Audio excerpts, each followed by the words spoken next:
Hello students, turning point চ্যানেলে তোমাদেরকে স্বাগত। এখন আমি তোমাদেরকে নিয়ে এসেছি ক্লাস 11-এর রাষ্ট্রবিজ্ঞান সাবজেক্ট থেকে সেমিস্টার 1-এর ইউনিট 1 যে প্রথম যে ইউনিটের চ্যাপ্টারটি আছে রাষ্ট্রবিজ্ঞান প্রকৃতি ও পরিধি, এই চ্যাপ্টার থেকে তোমাদের জন্য আমি 35টা এমসিকিউ নিয়ে এসেছি, যেগুলি এমসিকিউ আকারে আসতে পারে, শূন্যস্থান আকারে আসতে পারে এবং সেগুলি কিন্তু তোমার ডান দিক বাঁ দিক মেলাও হিসেবেও আসতে পারে। তো রাষ্ট্রবিজ্ঞান প্রকৃতি ও পরিধি এই চ্যাপ্টার থেকে তোমরা নিশ্চয়ই জানো 4 নম্বর পড়বে, অর্থাৎ 4টে তোমরা কোশ্চেন এখান থেকে পাবে 40 নম্বর এমসিকিউর মধ্যে। তো চলো কথা না বাড়িয়ে শুরু করি ক্লাসটি। আর অবশ্যই ক্লাসটি প্রথম থেকে শেষ পর্যন্ত দেখো, খুব ভালো ভালো প্রশ্ন আছে যেগুলি তোমাদের সেমিস্টার 1 পরীক্ষায় ক্লাস 11-এ খুব সাহায্য করবে। চলো শুরু করি আজকের ক্লাস।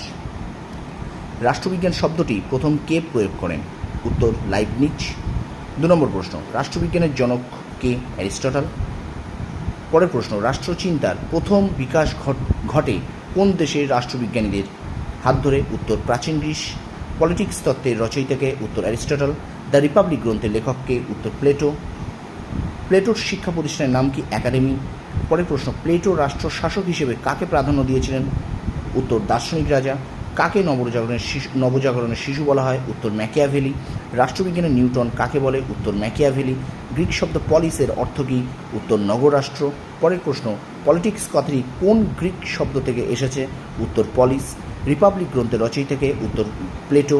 পরের প্রশ্ন, প্রাচীন গ্রিসে কোন ধরনের রাষ্ট্র ছিল? উত্তর নগরাষ্ট্র। রাষ্ট্রবিজ্ঞান কী নিয়ে আলোচনা করে? উত্তর রাষ্ট্র ও সরকার।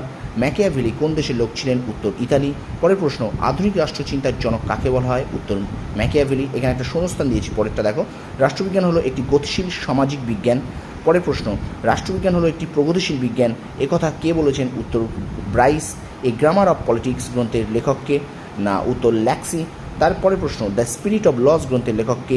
Montesquieu. The spirit of laws গ্রন্থের লেখক মন্তেস্কু। চলো আমরা 21 নম্বর প্রশ্নে চলে যাই।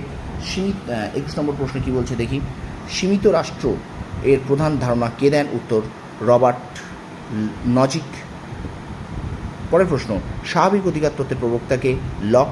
পলিটিক্যাল সিস্টেম গ্রন্থটির রচয়িতাকে? David Easton. পরের প্রশ্ন, নয়া উদারনীতিবাদের প্রবক্তাকে? উত্তর রবার্ট নেজিক। তারপরে প্রশ্ন, রিপাবলিক ওপিনিয়ন গ্রন্থটির লেখককে? লিপম্যান। পরের প্রশ্ন, হিউম্যান নেচার ইন পলিটিক্স গ্রন্থের রচয়িতাকে? উত্তর গ্রাহাম ওয়ালস।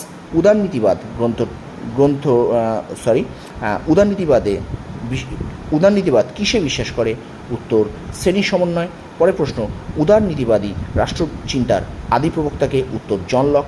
পরের প্রশ্ন, হিতবাদী তত্ত্বের মূল প্রবক্তাকে? উত্তর জেরেমি বেনথাম।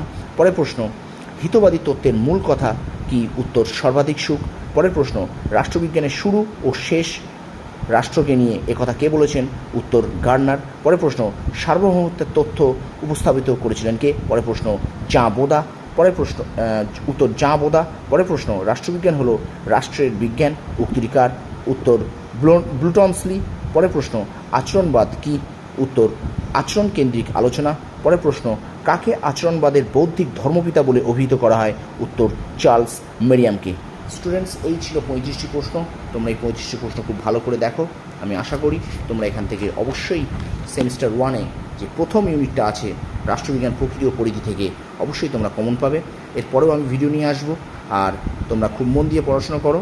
আর আমার অবশ্যই চ্যানেলটা ভালো লাগলে সাবস্ক্রাইব করো। এখানে ক্লাস 9, 10 এবং 11-এর তোমরা বিভিন্ন ধরনের প্রশ্ন পাবে অবশ্যই।